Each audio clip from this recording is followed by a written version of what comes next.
Happy Tuesday! Today we're going to talk about hydration, and there's so much information. I'm going to go ahead and get started, but I just want you to know that your mind is going to be blown, and I really hope that this is one of those simple things that you can definitely take and change, improve on, and work on right away that's going to help you feel better and help you on that path that you're on to get closer to the goals that you want to accomplish with your health. Because water, even though I say nutrition is the foundation, water is everything, okay? Like, none of this is going to work unless your water is where it needs to be. So I'm going to read a little bit just because there's so many different points I want to make. So I'm going to be jumping back and forth between just me talking and me reading a little bit. This is what Darren refers to as life force number 2, and it's basically called hydration, which comes from water. Water is not a nutrient, but water is key to make all the nutrients go to where they're supposed to go in your body, get to the organs they're supposed to go to, get into the cells all over your body to help them regenerate and do their jobs, and also to carry the waste from, all of your cells and organs and all that stuff out of your body. Water has to be present. There's like 2/3 of our body is made up of water, especially like when we're really little, like when we're babies in our mother's womb, we're like the most water we ever are. And then as we get older, we lose water. So, we're all losing water every single day as well. Like when you breathe out, when you exhale, there's like little water vapors that come out when they expel, like, the toxins and stuff.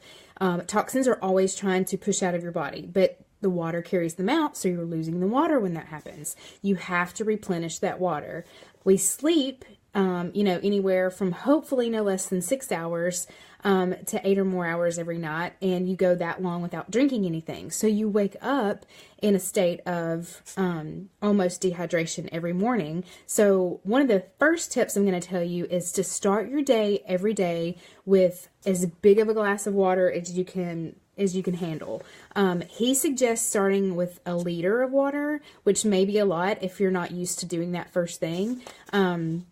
But if you can start with a big old glass of water, and not just water, but if you want to add some lemon juice to it, fresh lemon juice, and a pinch of cayenne pepper, that'll help you get your digestion going, and help all your organs wake up and all that stuff even more. So we're going to get into how much water, what kind of water, and the other things that water's in, and also some things to avoid that you may think are hydrating but are actually working against you.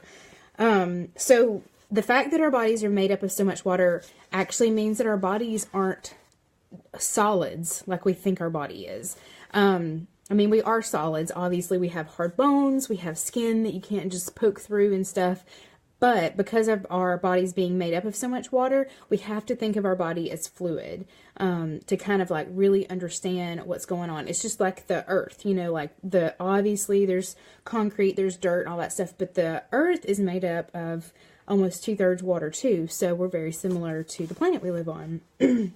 And, a lot of people, he talks about all these different studies in here, and there's a lot of people who drink 0 water a day, like 0. I'm sure most of you, since you're in this group because you want to be healthier, that you've probably at least tried to drink some water every day, if not drinking like a whole bunch. But it's also, it's hard to get enough of what we need. So I'll get into that in just a second. So, touched on kind of what water does, it being a transporter, from the nutrients to what you eat and all the other stuff that enters your body. It kind of takes it where it needs to go, whether it's into your cells or out of your body. You have to have water to do that.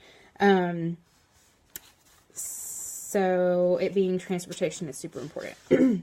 It's responsible for moving the waste, and it has to help things get into your cell walls. So if you think about, all of the cells inside your body, you remember back in, I don't know, were we middle school, high school? I can't remember, when we drew, maybe even elementary, when we first drew a picture of our cells and, you know, it's got all the layers, and it goes all the way into the core, right? Well, the water helps bring those nutrients into the core, and the water itself has to be, you know, free of toxins and hard solids and stuff like that to be able to fit into your cells. So the type of water you drink is very important for transporting the stuff into your cells. Because we have, let's see, there's all kinds of stuff as far as the different water options, but we'll get into that in just a second. So it's responsible for getting stuff into our cells. Water is also the synovial fluids, like around all of your joints.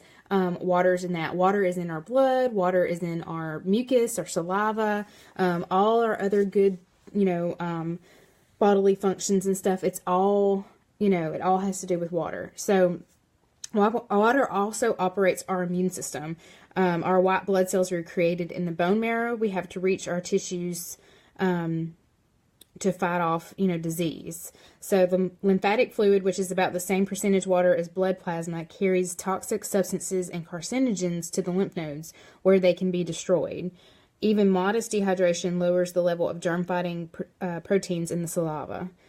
So you have to have enough water to fight off things that need to get out of your body, so that the things that like carcinogens that cause cancer are destroyed in your lymph nodes. Our brain is made up of a ton of water. It's like over 80% of water.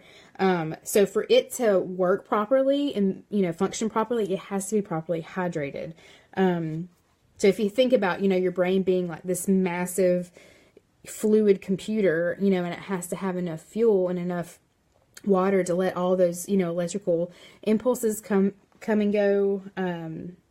So it's very important to have enough water for, you know, for in your brain. So because your brain is such a big organ. So when I say organs, it means all of your body. And your skin is your biggest organ, and it obviously needs to be very, very hydrated to do its job, to be a barrier, you know, to stay healthy where it doesn't, like, you know, break out, you know, to be kind of plump and all that stuff. You can kind of tell if somebody's dehydrated, you know, especially like severely dehydrated, because their skin won't have as much elasticity. It may not be as clear as somebody who's properly hydrated. Let's see. So I said skin, hair, and eyes and nails. And as much as we need water, like I said, we're constantly losing it. And unlike fat in our bodies don't store water like it does fat. So we're constantly losing it, and you have to be the one to replenish it. But our thirst mechanisms don't work the way you would think they do. If we're constantly losing it, it's not really telling us, you know, hey, I'm thirsty. Hey, I'm thirsty. There's a lot of like miscommunications with cues within our body that makes us actually think we're hungry or that we're tired and we need caffeine. So we'll get into some of that in a minute, but there's a huge percentage of people who don't like drink more than, you know, maybe 3 or 4 cups of water a day. And like I said in the post from this morning, we really need to get a minimum of half of our body weight and put into ounces. So if you weigh 160 pounds, 80 ounces needs to be your minimum. So typically a glass of water is 8 ounces. So that would be 10 cups of water a day would need to be your minimum if you're 160 pounds. So if you weighed more than that, your minimum would be higher. Of course, there's like an estimate, you know, it's no hard, cold facts of how much water, but you have to take into account, like, if you're working out, if you're sweating a lot outside, you know, the more active you are, obviously you need more, but everybody kind of has that minimum threshold that they need to make sure they get. I actually drink a gallon of water a day. Usually and that's 128 ounces and 16 cups. So now that is my new normal. I worked up to that. So I'm going to suggest everybody, if you're going to take this seriously and drink more water, work your way up to it. Don't drown yourself, because you don't want to trigger anything crazy. But everybody could, you know, it's really hard to drink too much water. It really is, unless you have some position for some sort of issue. Most everybody is dehydrated on a cellular level. So the lack of sufficient water could happen for two reasons. One, we were just talking about, if you don't consume enough water, obviously you won't have enough. That's just failure to drink enough. So consuming fresh raw fruits and veggies also is a powerful influence over our hydration. But if you just, if you're eating more processed foods and not eating very clean and not eating very much fresh food, you're actually depleting your water supply faster. Because remember, I talked yesterday in the nutrition video about how your body has to break down and figure out what to do with all the stuff that it just received. And if it's, man-made chemicals, or if it's stuff that's not necessarily food items, the water is having to do its job to take it out of your body. And a lot of times it gets trapped. And also, your water, if it's taking it away to do, trying to figure out where to put it, it's removing it from your body faster because there's more to get rid of, if that makes sense. So thinking of water as transportation, to get rid of the stuff you don't need, it occupies it and takes it out of your body quicker than if you're eating stuff that it can absorb and do something with, more readily. So the other reason for our for our underhydration is a little trickier when we drink water that isn't doing its job properly. So it could be water, but maybe not the right kind to be able to do its job. Inside our bodies, it may get inside our bodies, but it's not entering our cell wall. So this is where I was talking about, you have to, get more water that's the most pure that you can find, because the water has to be able to enter your cells, and your cells are like teeny, tiny, obviously, and it has to be able to go through those cell walls with the nutrition that it's trying to take through too. So he basically equates some water. There's like a scientific, name for it. It's called TDS or something. Total dissolved solids score is what waters are given, TDS scores. And the higher the score means the more solids or waste is already in the water. So when it traps the nutrients trying to take it to where it needs to go, it might be too big. It might be like putting a basketball through a water hose. You can't do it. So you might be eating, decent nutrition, but if you're not drinking the right kind of water, it can't transport it into your cells. Therefore, you're not absorbing the right, enough of the right nutrition to make a difference. So let that sink in for just a minute, that the quality of your water is even more important than what you're putting into your body. Because if you're putting good stuff into your body, but you're not drinking enough water or drinking poor quality water, the nutrition can't get into where it needs to go to make a difference. So, it's very, very, very important. So thinking about dehydration on a cellular level, like to the point where you're way past, like once you get to the point where your mouth feels dry and you feel thirsty, it's too late as far as like catching yourself before you're dehydrated. You're already dehydrated if you feel thirsty. It's a chronic everyday condition for a lot of people, and a lot of people don't even recognize that they're suffering from it. And there's all these other health problems that can potentially happen because you're cellularly dehydrated.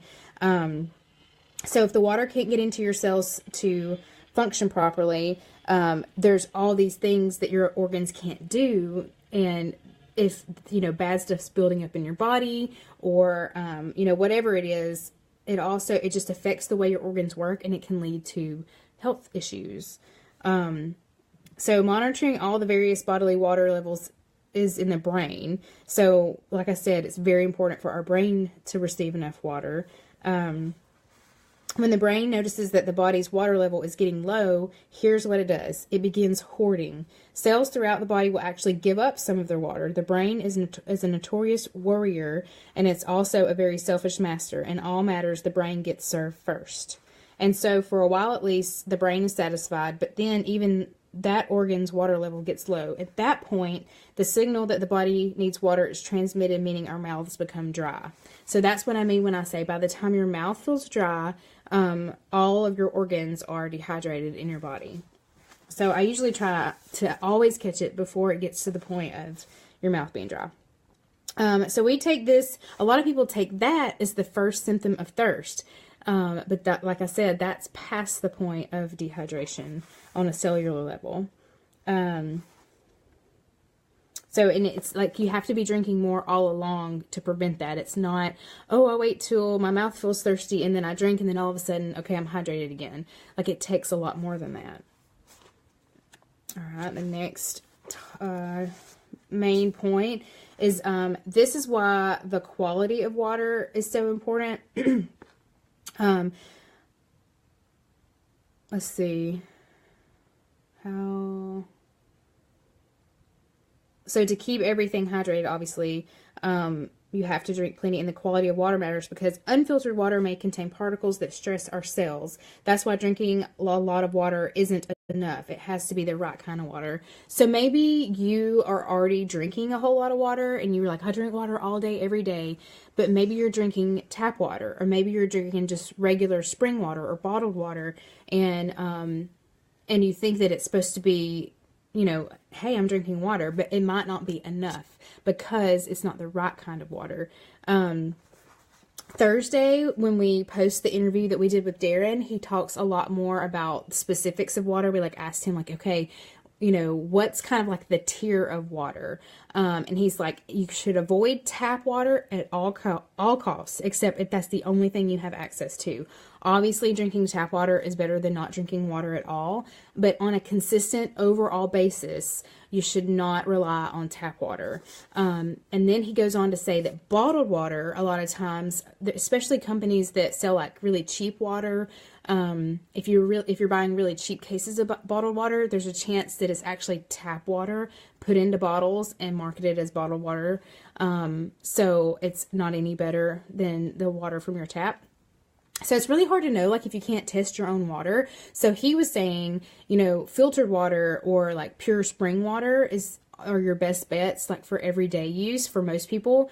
And he recommends distilled water, but you have to add the crystallized Himalayan salt, the pink Himalayan salt, to distilled water.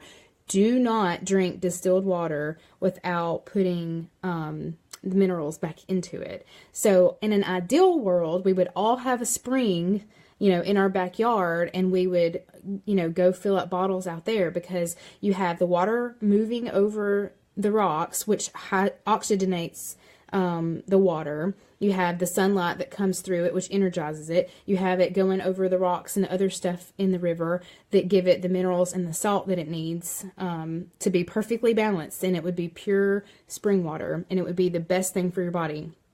But that's not how a lot of us get water, and a lot of us don't have access to that. So if you don't, distilled water with adding your own pink Himalayan salt is your best bet. And then the problem is distilled water costs money, right? It's not that much. I just drank it for 3 weeks while I was doing the Ultimate Reset, the plant-based meal plan that I was following. And he suggested for me to drink distilled water with the pink Himalayan salt added to it. It's only half a teaspoon per gallon. So it's not like it even takes a lot of salt or anything. It doesn't taste super salty. But I would buy the distilled 2.5 gallon big jugs, and they were $2.50 a piece. So and so if I drank about a gallon a day, that would last me, you know, almost 3 days, because I would drink a little bit of filtered water in between. The other thing is, if you can't drink distilled water all the time, just drinking it for a few days when you know that you've been kind of dehydrated. It's hard to drink a lot of water when you're traveling. You know, I know for school teachers, their biggest complaint, and you know, in my challenge groups, are that they can't drink the amount of water they need to during the day because they cannot go to the bathroom as frequently as they would need to. I mean, I go to the bathroom at least every 2 hours, which is kind of what I've read is a good average, so that you're releasing toxins often enough. But I know some people just can't do that. Nurses can't do that as easily. There may be a profession that you're in that you're limited on your bathroom usage, and I totally understand that. So you just have to try to do it as soon as you get off your shift or off work or whatever, that you start loading up on high quality water to make up for that time that you couldn't drink as much. Because again, it's not just about how much, it's about the quality of it too. So, distilled water with pink Himalayan salt is the best. The next step down is pure spring water, like filtered water. If you can get the purest of spring water, if you know where it comes from. And not only that, if you're drinking filtered water, if you add some fresh lemon juice to it, it actually kind of changes the molecular structure of the water, and it helps your cells, your organs and all that absorb the water even better than it would if it was just the regular filtered water. So, and that's kind of what the Himalayan salt does to the distilled water. You don't want to deplete your body. If you drink just distilled water without the Himalayan salt, it actually pulls water from your organs. Bodybuilders actually drink that before they do competitions to kind of like really shred or whatever, but you'll create all kind of crazy deficiencies in your body if you do that, especially for the long term. So distilled water with Himalayan salt, or filtered water or spring water, and bottled water is like a last resort. Plus, you'll save the planet if you buy less bottled water, right? There's so much waste if you don't recycle that comes from using bottled water. So we buy, the highest quality bottled water we can, every once in a while to like stock our fridge outside.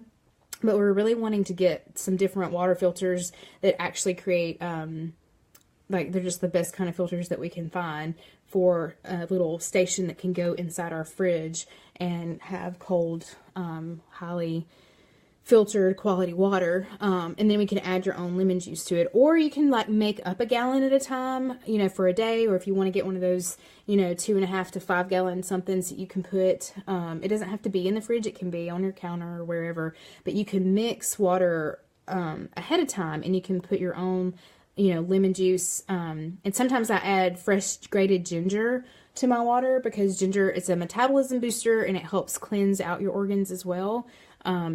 And it's good for the water, again, to be structurally changed enough to be absorbed better. So one of my go-tos, I try to put lemon in my water, in my filtered water, every single day. And sometimes, I forget, but it's fine as long as I do it more times than not. I know that I'm getting more quality water, so if I slack on the amount, at least what I'm getting is better. I hope that makes sense. I hope that the quality versus quantity, obviously you want to get enough, but it's very important to get, the right kind of quality water in there. And then he was, he'll talk about this Thursday too, but we asked him about like brands of water, like if you're traveling or, on the road a lot and you have to buy water from gas stations and all that kind of stuff, like what kind to buy. So he kind of covers that. So let's see, we talked about that, the size, and the molecules being able to get into our cells. That's why the quality matters. So other beverages we, may think quench our thirst, but we don't know if they can actually hydrate us on a cellular level. So that's why it's such a big recommendation to stick with water, to be hydrated enough. And if you're drinking more of the other things, you can only drink so many fluids a day. So if you're drinking, a lot of soda or sweet tea or energy drinks or coffee or whatever, you're actually working against your ability to drink enough water because you're spending time drinking those other things. They talk about a study done on sports drinks in the Scientific Affairs in Texas from the Medical Association Council talked about the abuse of sports drinks and how it may result in adverse effects. Because, there's all these claims and stuff made that like Gatorade and Powerade and all these other sports drinks like help you, quench your thirst better and all this kind of stuff. But you actually can get too much potassium from drinking a whole lot of sports drinks, and that can cause potassium-induced cardiac arrhythmia. So you want to make sure that that's kind of not your go-to for hydration, that it's just, something you do every once in a while. The other problem with a lot of the sports drinks or energy drinks is that they're full of sugar, and it actually works against your body to absorb, what it needs to use the water. It makes the water hard to absorb.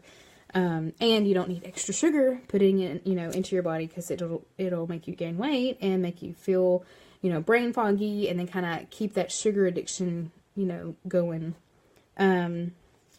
So even stress contributes to cellular dehydration. So all forms of stress, emotional, nutritional, it all stimulates the production of cortisol, which is known as the stress hormone that is like focused in your abdomen area. So people who are working really hard to lose weight, if you're like really stressed with your job or your relationships in your life, or whatever, and you like have persistent belly fat, it could be stress induced, which can mess with your absorption of the nutrients that you need as well. So diuretic processed foods, including caffeinated drinks like coffee, tea, and some sodas, also do the same, as does excessive protein consumption. So again, another reason not to like eat protein all day long every day, because your body actually holds on to some of the protein. You don't lose protein like you lose water. So you don't have to you don't have to eat protein all day long. And too much protein can stress your body, just like the caffeinated and sugary stuff, and then stress in general. So we can tell if we need more water. Just like your physical and your mental performances actually suffer, even just with your water percentage, like the percentage of your water intake, when it goes down just a little bit, it actually starts affecting your performance immediately.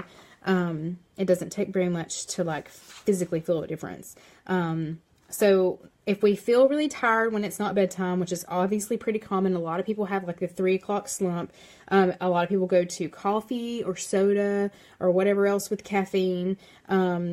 Maybe eat something that's full of sugar and simple carbs, like a granola bar or a donut or a candy bar. But this does absolutely nothing for your dehydration. For your hydration. If anything, it actually makes your body more dehydrated, and then your body's also trying to cope with the caffeine and the sugar that you just put into it, both of which use up more water to process. So it's fighting against you. And like I said, then you get addicted to the sugary taste, or the chemical hit of the caffeine or the sedation of alcohol, and that makes us less inclined to want water when we're actually thirsty, because you're probably going to grab that other thing again. So that other stuff all battles your water intake. Let's see. I could seriously like sit here and read this whole chapter, but I'm not going to do it, obviously, because that would take forever. So I'm really close to wrapping it up, and I really want you guys to read this book. So 2 things that can result from chronic cellular dehydration is cancer and hypertension. 2 of the modern age's biggest killers. Not all of it, but a lot of it could be stemming from cellular dehydration. There's just all kind of issues that it causes our organs, which we need to function properly when we're dehydrated. And also, if we don't get enough water, our bodies can't eliminate cellular debris, which may damage our DNA.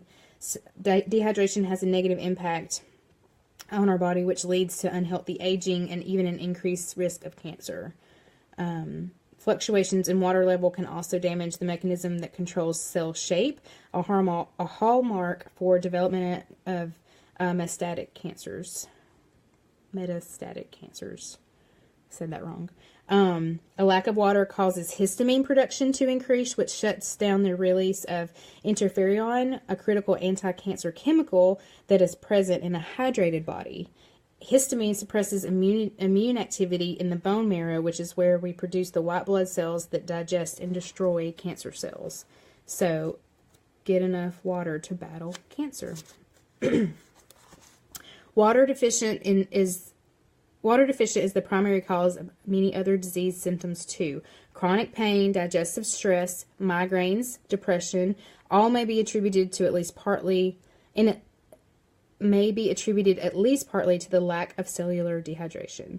Dehydration of as little as 1% decrease in body weight results in impaired physiological and performance responses. When our histamine levels rise due to insufficient dehydration, we begin to react to allergens in the air that we might otherwise ignore. So say like all of a sudden when you're like having a huge reaction to the change in seasons or to some plant or ragweed or something that's around you, it may be in part due to the fact that you're more dehydrated than you usually are around that time of year, and it's something that you usually don't notice, but when you're dehydrated and that histamine is higher, the levels go up, that might be what's happening. Because our histamine levels rise due to insufficient hydration. Headaches are also linked to cell dehydration, and surveys more than 1/3 of migraine sufferers reported that dehydration can provoke their attacks. I tell people this all the time. If you feel tired or cranky or down during the day, don't have coffee, tea, or soda. Drink a big glass of water and see how you feel. Most people realize that they are energized from it, and suddenly their moods lift. So this is also, I tell people to, if they think they're hungry and they feel like it hadn't been that long since the last time they ate, to drink a big glass of water, and it usually squashes, their hunger cravings. So try that, and drink a big glass of water before you eat anyway, because it helps you consume less. Because, like I said, we might think we're hungry, but we're actually thirsty. So doctors will try and treat water retention like that might cause bloating and stuff. They might try to treat it with drugs, but it's actually a sign of dehydration. Your body wants to retain what water it has left, so the cells secrete sodium, which makes you even more dehydrated. Arthritis, joint pain, skin problems are all signs that your body is rationing water, sparing it for what's absolutely necessary, so your skin and your joints suffer. Bacteria and viruses that collect on the surfaces can easily penetrate dry, cracked skin. Our skin is just a cosmetic covering. So that's what I was saying before. Just like the rest of the organs in our body, our skin is our protective organ across everything, and we can actually get more sick. That's why when older people, their skin is a little more thin and maybe drier and crack easier, and their immunity is not as high because things can get into your skin easier that way. So obviously things like constipation and stuff too are are a big result from dehydration. So a lot, people might have colitis, gastritis, arthritis, extreme PMS, diverticulitis, or other digestive problems. They all might stem from a lack of water on a cellular level. So that's very interesting to think about. It's pretty much free treatment, free healthcare, to get enough water. So that was my big points for that. And then the fact that water is changed and can be manipulated by everything it touches is so important to remember. There are a number of terms for this: structured water, functional water. They all mean essentially the same thing. That water is sensitive to outside influences, beneficial or otherwise.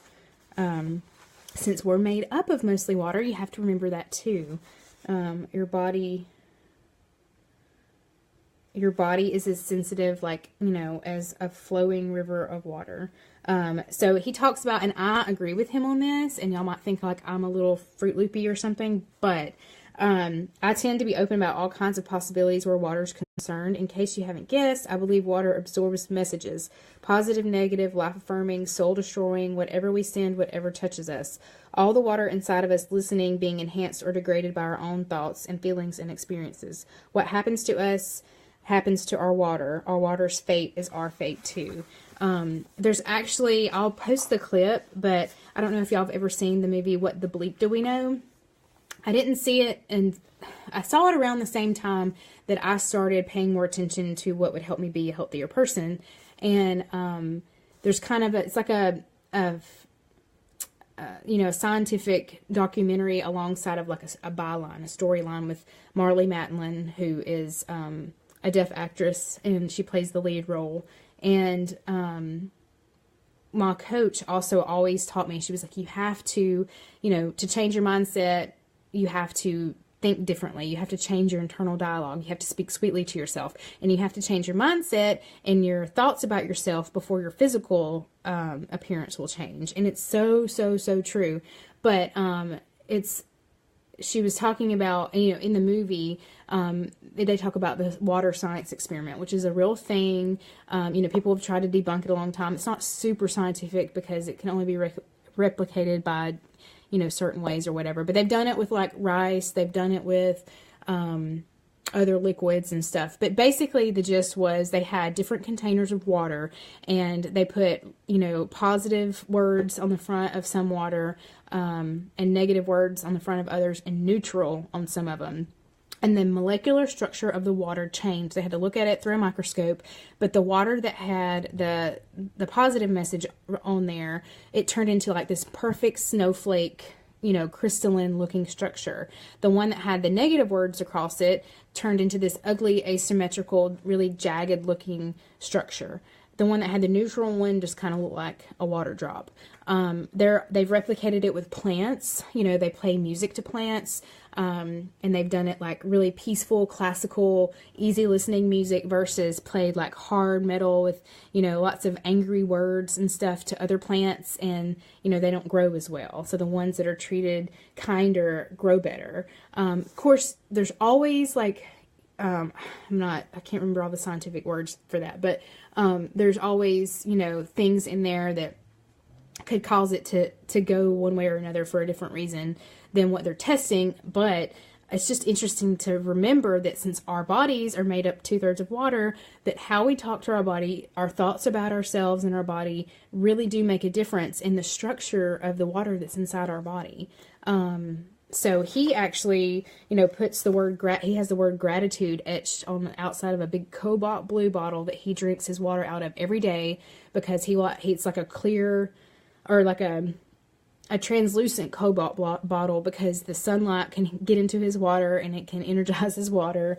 And he's like, who knows if the word gratitude actually makes my water happier before it goes into my body, but you never know. You know, it's just something fun to think about. But I'll post that link just because I want y'all to see that part of the movie. I'm sure it's a little embellished because it's a movie, but that really is a water experiment, and it talks about the doctor and all that stuff. You can look it up, but